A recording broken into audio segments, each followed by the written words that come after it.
الرحمن الرحیم۔ 20ویں صدی کے بڑے مشہور ناول نگار ہیں عبداللہ حسین صاحب۔ انہوں نے ایک ناول لکھا ہے اداس نسلیں اس نام سے۔ آج کے اس لیکچر میں ہم عبداللہ حسین صاحب کے اس ناول کے متعلق کچھ بات کریں گے۔ آپ کے اس ناول پر تنقیدی بحث بھی کریں گے اور اداس نسلوں پر سیر حاصل گفتگو کریں گے تاکہ ہمیں عبداللہ حسین صاحب کے طرز تحریر کا بھی معلوم ہو جائے اور اس ناول کی فنی اور تکنیکی حیثیت کیا ہے اس متعلق بھی باتیں ہوں گی انشاءاللہ آج کے دن۔ تو آج کا لیکچر عبداللہ حسین صاحب کے ناول اداس نسلیں پر ہے۔ اس سے پہلے کہ ہم اس ناول کی تکنیکی اور فنی خوبیاں اور خامیاں واضح کریں، مناسب سمجھتے ہیں کہ اس ناول کے پلاٹ اور جس زمین پر یہ بنایا گیا ہے، جس نظریے کے تحت یہ لکھا گیا ہے، اس پر کچھ گفتگو کر لیں، یعنی مختصر سے اس کا پلاٹ ذکر کر دیں تاکہ اس پلاٹ کو ذہن میں رکھتے ہوئے اس ناول کی فنی اور تکنیکی خوبیوں اور خامیوں پر نظر ڈالنے میں ہمیں آسانی رہے۔ دیکھیے، یہ دراصل ایک سیاحتی ناول ہے۔ سیاحتی ناول وہ ہوتا ہے کہ جس کے اندر کوئی ایک کردار ہوتا ہے اور وہ کردار مختلف مقامات پر جاتا ہے، مختلف جگہوں پر جاتا ہے اور اس کی زندگی گھومنے اور پھرنے میں ہی گزر جاتی ہے۔ تو اداس نسلیں جو ناول ہے وہ ایک سیاحتی ناول ہے۔ ایک کسان ہوتا ہے غریب، اس کا بیٹا تھا، وہ بیٹا نعیم نام کا اس بیٹے کا نام نعیم تھا۔ وہ فوج میں بھرتی ہو جاتا ہے، کچھ تعلیم حاصل کرتا ہے، اتنی تعلیم حاصل کرتا ہے کہ جتنی فوج کے اندر ابتدا میں ضروری ہوتی ہے ایک سپاہی بننے کے لیے، اور پھر بعد میں وہ اعلیٰ مقام تک پہنچتا ہے، لیکن ابتدا میں وہ اتنی تعلیم حاصل کر لیتا ہے کسان کا بیٹا ہونے کے باوجود کہ وہ فوج میں بھرتی ہو جاتا ہے۔ لیکن بعد میں وہ ایک سیاسی جماعت یعنی کانگریس کا حصہ بن جاتا ہے اور کانگریس کا حصہ بن کے اس میں کام کرنا شروع کر دیتا ہے۔ پہلے فوج میں آیا، پھر کانگریس میں چلا گیا، پھر اس کے بعد اس کی ذہن سازی کرتے ہیں کچھ شرپسند عناصر اور دہشت پسند لوگ، شرپسند لوگ، ان کی اس نعیم کی اس طرح ذہن سازی کرتے ہیں کہ وہ ان شرپسند لوگوں کے ساتھ مل جاتا ہے۔ وہ شرپسند لوگ ہوتے ہیں، ان کے ساتھ ملتا ہے، پھر اپنی منمانیاں شروع کر دیتا ہے، دہشت پھیلانا شروع کر دیتا ہے۔ بالآخر اپنے گاؤں جب واپس آتا ہے تو گاؤں کا جو جاگیردار تھا جس کا نام تھا روشن آغا کی بیٹی تھی عذرا، اس عذرا سے زبردستی نعیم شادی کر لیتا ہے۔ اس کے بعد کسانوں کی تنظیم کا حصہ بن جاتا ہے اور کسانوں کی تنظیم میں بھی جب دہشت پھیلانا شروع کرتا ہے یہ، تو اس تنظیم کے باعث نعیم جیل چلا جاتا ہے، کیونکہ فوج میں ہوتا ہے، پھر کانگریس چلا جاتا ہے، پھر دہشت گردوں کی تنظیم میں شامل ہو جاتا ہے، پھر عذرا سے شادی کرتا ہے، پھر اس کے بعد کسانوں کی تنظیم کا حصہ بنتا ہے، وہاں پہ کچھ غیر اخلاقی کام انجام دیتا ہے جس کی وجہ سے اسے جیل کی ہوا کھانی پڑتی ہے، جیل چلا جاتا ہے۔ اب جیل جانا یہ اس پورے ناول کا نقطہ عروج ہے، تو بہت مختصر طریقے سے میں بیان کر رہا ہوں۔ یہ جیل چلے جانا یہ اس ناول کا نقطہ عروج ہے، اور پھر اس کے بعد کچھ عرصے کے بعد اس کو رہائی ملتی ہے۔ رہائی کے بعد جب یہ گھر آتا ہے تو کچھ ہی دنوں کے بعد نعیم پر فالج کا حملہ ہوتا ہے اور پھر یہ فالج کا مریض ہو کے اپنے بستر پر آ جاتا ہے۔ کافی دنوں کے بعد صحت مند ہوتا ہے، صحت ملتی ہے اسے، اور پھر کیونکہ فوج میں گیا تھا تو تعلیم اپنی جاری رکھی تھی اس نے، تو اب بہت زیادہ تعلیم یافتہ ہو چکا ہوتا ہے۔ صحت مند ہونے کے بعد وزارت تعلیم میں سیکریٹری کے عہدے تک چلا جاتا ہے، اور پھر سیکریٹری بنتا ہے، ایک بڑے عہدے پر فائز ہوتا ہے، اور اس کے بعد جب تقسیم ہند ہوتی ہے، پاکستان بنتا ہے، تو پاکستان بن جانے کے بعد پاکستان آنے والے مسلم مہاجرین کے قافلے میں چل پڑتا ہے تاکہ پاکستان آ جائے، اور راستے میں ہی ہندو حملہ آور نعیم کو مار ڈالتے ہیں۔ اس طرح یہ ناول اپنے اختتام کو پہنچتا ہے، یعنی نعیم کے فوج میں بھرتی ہونے سے لے کر اپنی انتہائی جوانی کی عمر سے فوج میں بھرتی ہوا ابتدائی جوانی میں، اور پھر اس کے بعد ہندوؤں کے مارنے تک، یہ پورا کا پورا ناول وہ نعیم کے گرد گھومتا ہے، اس کردار کے گرد گھومتا ہے۔ تو یہ اس ناول کا پلاٹ ہے جو کہ ہم نے مختصر سا بیان کیا ہے۔ اب بات کرتے ہیں اس ناول کے متعلق کچھ۔ عبداللہ حسین صاحب نے کوشش کی ہے بتانے کی کہ دیکھیں، نعیم ایک کسان کا بیٹا تھا، ابتدا ہی سے غربت دیکھی، اسی غربت نے اسے فوج میں بھرتی کرا دیا، اور تاکہ ابتدائی عمر سے ہی کمانا شروع کر دے۔ فوج میں جانے کے بعد پھر اسے جہاں روشنی دکھتی رہی، کبھی وہ کانگریس میں چلا گیا پیسوں کی خاطر، روشنیوں کی خاطر، زندگی کی چکا چوند کی خاطر، کانگریس سے نکل کر کبھی جب دہشت اور شر پسندوں نے اسے سبز باغ دکھائے تو ان کے ساتھ شامل ہو گیا، پھر وہ مال و دولت کی رمق اور چمک دیکھنے کے لیے، انہیں حاصل کرنے کے لیے زمیندار کی بیٹی عذرا سے شادی کر لی اس نے، کبھی کچھ ہوا، لیکن کسی بھی جگہ پر ذہنی اور قلبی سکون نہیں مل سکا اسے۔ سکون اگر ہوتا تو ایک جگہ پہ ٹک کے کچھ نہ کچھ کر لیتا، لیکن اسے سکون نہیں مل سکا، اس لیے بھٹکتا رہا، کبھی ایک جگہ پہ کبھی دوسری جگہ پر۔ تو عبداللہ حسین صاحب نے نعیم کے کردار سے یہ ظاہر کرنے کی کوشش کی ہے کہ نعیم وہ شخص ہے کہ جسے پوری زندگی سکون نہیں ملا، بالآخر اپنا ملک بھی چھوڑا اور ہجرت پاکستان کے وقت راستے میں ہندوؤں کے ہاتھوں مارا گیا۔ لیکن یہاں پر ایک بات انہوں نے یہ ثابت جو کی ہے کہ اس کے ذریعے سے ساری کی ساری نسلیں ہی اداس ہیں، کہ ایک معمولی کاشتکار کا بیٹا جو زمیندار کی لڑکی سے شادی کر کے پھر احساس کمتری میں مبتلا ہو جاتا ہے، پھر مفلوج ہو جاتا ہے، تو اس کے بعد اور مزید حساس ہو جاتا ہے، پھر آخری عمر میں پاگلوں کی جیسی باتیں کرنا شروع کر دیتا ہے۔ یہ تمام چیزیں انہوں نے ذکر کر کے یہ کوشش کی ہے کہ میں بتاؤں کہ نسلیں اداس ہیں، جبکہ نسلوں کی اداسی تو نہیں ہے، یہ تو ایک شخص کی اداسی ہے، ایک شخص کی زندگی ہے جو کہ ذہنی مریض بھی بن گیا، جسمانی مریض بھی بن گیا، اور اس نے علم بھی حاصل کیا، لیکن دنیا کی رمق اور چمک کی خاطر وہ اپنا علم بھی بیچتا رہا اور ادھر سے ادھر بھٹکتا رہا۔ تو یہ تو ایک شخص کی اداسی ہے نا، نعیم کی صرف اداسی ہے، اور کسی ایک شخص کو، کسی ایک انسان کو ساری کی ساری نسلوں کی نمائندگی کرنے کا حق حاصل نہیں ہے۔ اسی لیے نعیم کی زندگی کو ماڈل بنا کر، نعیم کی زندگی کو نمونہ بنا کر عبداللہ حسین صاحب کا یہ کہنا کہ یہ نسلیں ہی اداس ہو گئیں ساری کی ساری، یہ کہنا غلط ہے۔ گویا کہ اس ناول کا نام ہی عبداللہ حسین صاحب نے ایسا رکھا ہے کہ جس پر خود ایک اعتراض ہو سکتا ہے کہ آپ نے کیسے ایک شخص کی زندگی کو آپ نے ساری کی ساری نسلوں کی زندگی قرار دے کے ساری کی ساری نسلوں کو ہی اداس قرار دے دیا۔ چلیے اگر کوئی یہ کہے کہ نعیم کی زندگی میں اداسی نظر نہیں آتی تو دیگر کرداروں کی زندگیوں میں اداسی شاید نظر آتی ہوگی، لیکن دیگر کرداروں کی زندگی بھی آپ دیکھ لیں، کسی بھی کردار کی زندگی میں ایسا نہیں ہے کہ سارے کے سارے کرداروں کی زندگیوں میں ہی اداسیاں نظر آئیں۔ اگر سب کے سب کرداروں کی زندگیوں میں بھی اداسی نظر آ جائے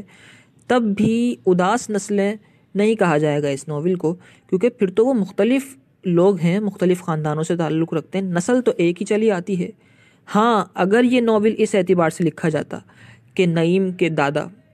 ان کے پردادا، نعیم کے باپ، پھر نعیم کا بیٹا، پھر نعیم کا پوتا، پھر نعیم کا پر پوتا، یہ سارے کے سارے کسی کیس کے اندر مبتلا ہوتے اور یہ سارے کے سارے مقدمہ بھگت رہے ہوتے، سب کے سب جیل جا رہے ہوتے، سب کے سب لوگوں کو مارا جاتا، قتل کیا جاتا، یا کچھ بھی اس طرح کے معاملات ہوتے، تو پھر عبداللہ حسین صاحب یہ کہنے میں حق بجانب تھے کہ یہ اداس نسلیں ہیں۔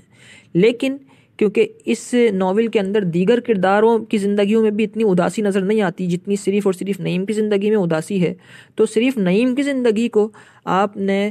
وہ نمونہ بنا کر ساری کی ساری نعیم کی نسلوں کو ہی اداس قرار دے دیا۔ یہ کوئی تک نہیں بنتی اور یہ کوئی طریقہ نہیں بنتا۔ گویا کہ اس ناول کے نام میں ہی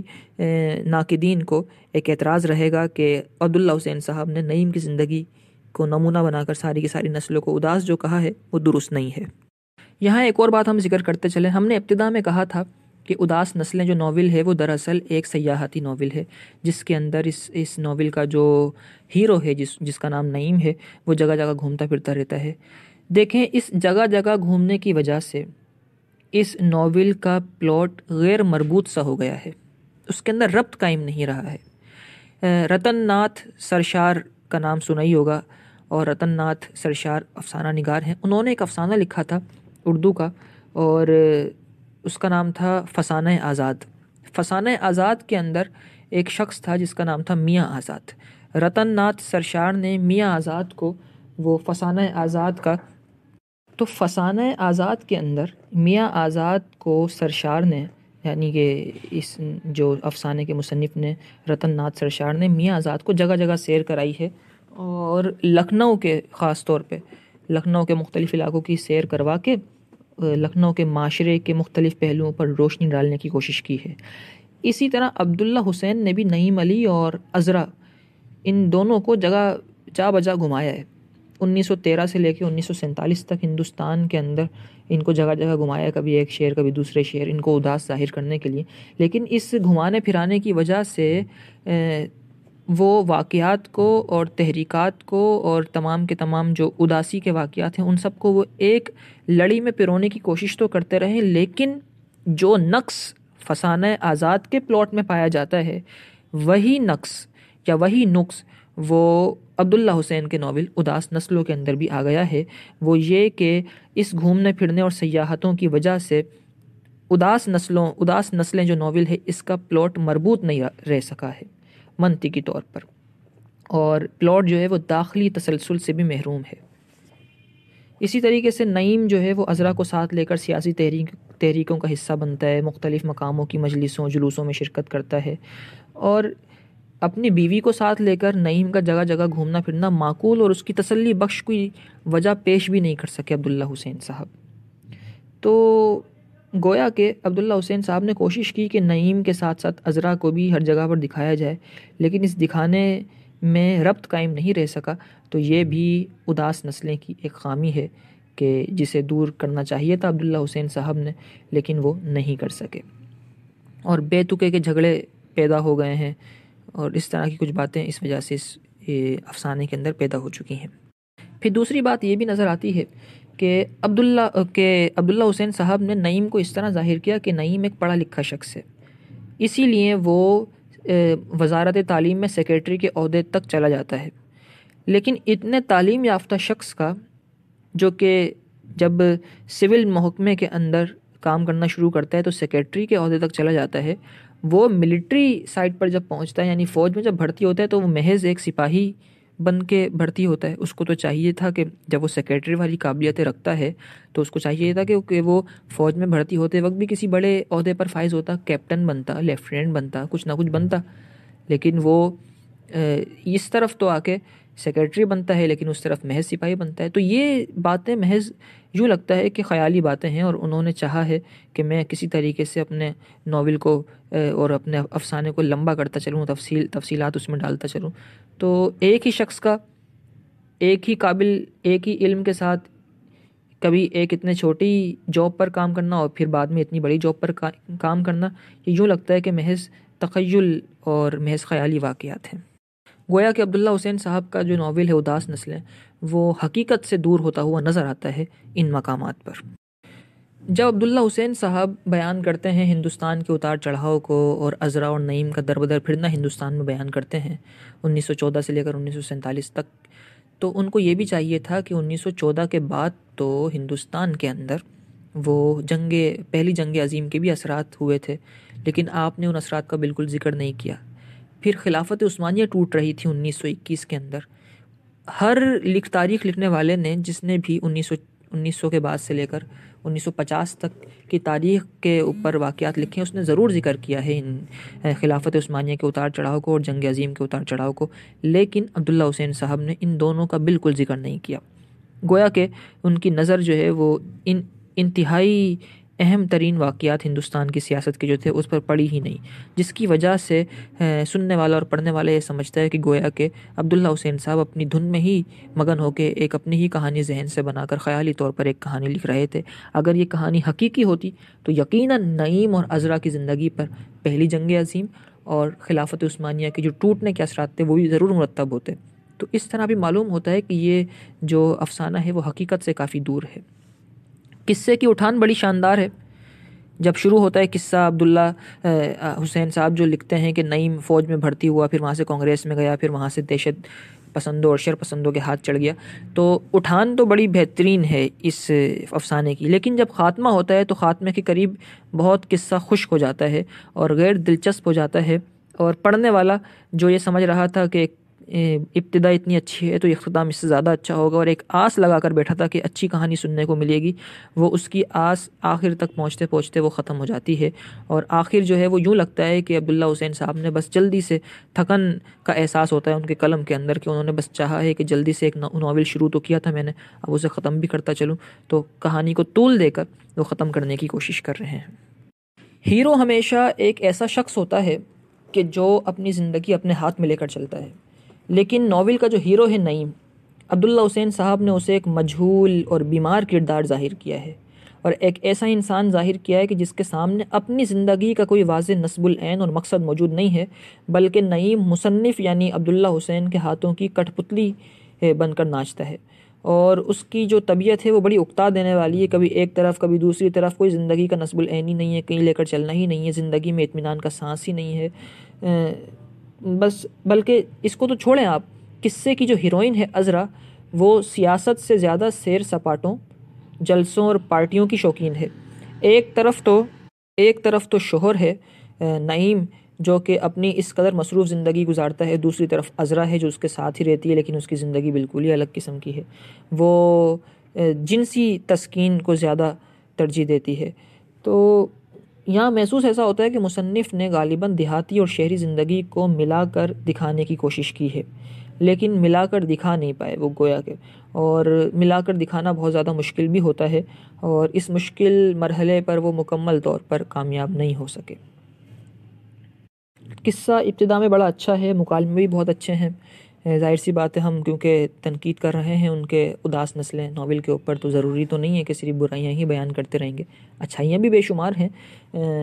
پلاٹ اگرچہ غیر مربوط سا ہے لیکن پھر بھی پڑھنے والے کو اچھا لگے گا اگر وہ پڑھیں گے۔ اس کے علاوہ مکالمے بھی اچھے ہیں، اور جب لڑائیاں ہوتی ہیں تو دلچسپی کے لحاظ سے منفرد ہو جاتا ہے یہ ناول اور اس کے مکالمے، لیکن ابتدا میں ہی اچھے ہیں، آگے چل کر مکالمے طویل ہو جاتے ہیں، اور بالکل آخر میں جب یہ پہنچتا ہے تو جیسا کہ میں نے بتایا آپ کو کہ یوں لگتا ہے کہ آپ بس طویل کر کے ناول کو ختم کرنا چاہتے ہیں، تو آخر میں پہنچ کر وہ مکالمے جو ہیں وہ مکالمے کم لگتے ہیں، تقریریں زیادہ لگتے ہیں، لمبی لمبی تقریریں آپ نے اپنے کرداروں سے کرائی ہیں۔ جنس نگاری میں مصنف کا قلم نہایت بے باک ہے،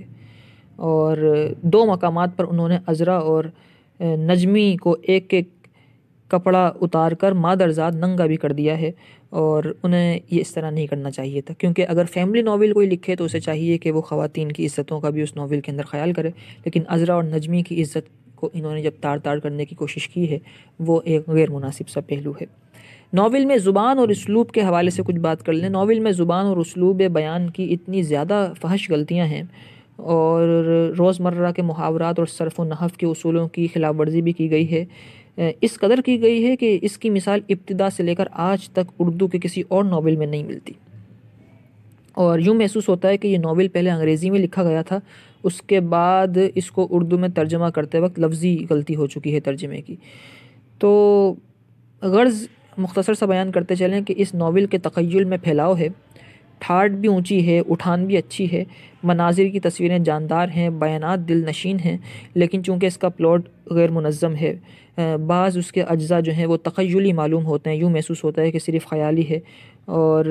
صرف رنگ بھرنے کی کوشش کی گئی ہے ایک مردہ سی زندگی کے اندر۔ کردار نگاری کمزور ہے، بیشتر کردار اچھے بھی ہیں، لیکن جس افسانے کا ہیرو ہی اپنے اندر جان پیدا نہ کر سکے تو اس کے بارے میں کیا باتیں ہم کر سکیں گے۔ گویا کہ کردار نگاری کہیں پر اچھی ہے لیکن بہت سارے مقامات پر کردار نگاری بھی وہ صحیح طریقے سے نہیں کی گئی ہے۔ محسوس یوں ہوتا ہے کہ عبداللہ حسین صاحب یہ چاہتے تھے کہ ایک طویل سا میں ناول اور افسانہ لکھ دوں تاکہ پڑھنے والے اس کو پڑھتے ہی رہیں اور محظوظ ہوتے رہیں، لیکن یہ کہنا ہوگا کہ وہ اپنی اس کوشش میں کامیاب تو اپنے طور پر تو ہو گئے، لیکن عوامی نقطہ نظر سے، فنی اور تکنیکی نقطہ نظر سے وہ بہت پیچھے رہ گئے۔ لیکن پھر بھی ان کا ایک ناول ہے اور بڑے اچھے، اور خاص طور پہ ہم تو جو پرانے نقاد ہیں ان کی جو بات کریں تو ڈاکٹر سلیم اختر صاحب نے کا ایک اقتباس پیش کرتا چلوں تاکہ یہاں پر سننے والے اور پڑھنے والوں کو ایسا محسوس نہ ہو کہ عبداللہ حسین صاحب کو کچھ آتا ہی نہیں تھا، ان کے ناول میں اتنی ساری غلطیاں ہیں۔ تو ڈاکٹر سلیم اختر صاحب کہتے ہیں کہ عبداللہ حسین کا طویل ناول اداس نسلیں ایک عجوبے سے کم نہیں ہے۔ انہوں نے ایک وسیع کینوس پر زندگی کا مشاہدہ کیا ہے، اور سب سے بڑی بات یہ ہے کہ ان کا یہ ناول وہ دا ویری جنریشن وہ اس نام سے چھپ کر انگریزی میں ترجمہ ہو کر بھی آ چکا ہے۔ 1998 میں 1998 میں یہ دا ویری WEARY جنریشنز کے نام سے چھپا اور منظر عام پر آ چکا ہے۔ اسی کے ساتھ ساتھ عبداللہ حسین صاحب کے ناول اداس نسلیں کے متعلق آج کا ہمارا اہم ترین لیکچر اپنے اختتام کو پہنچا۔ السلام علیکم ورحمۃ اللہ وبرکاتہ۔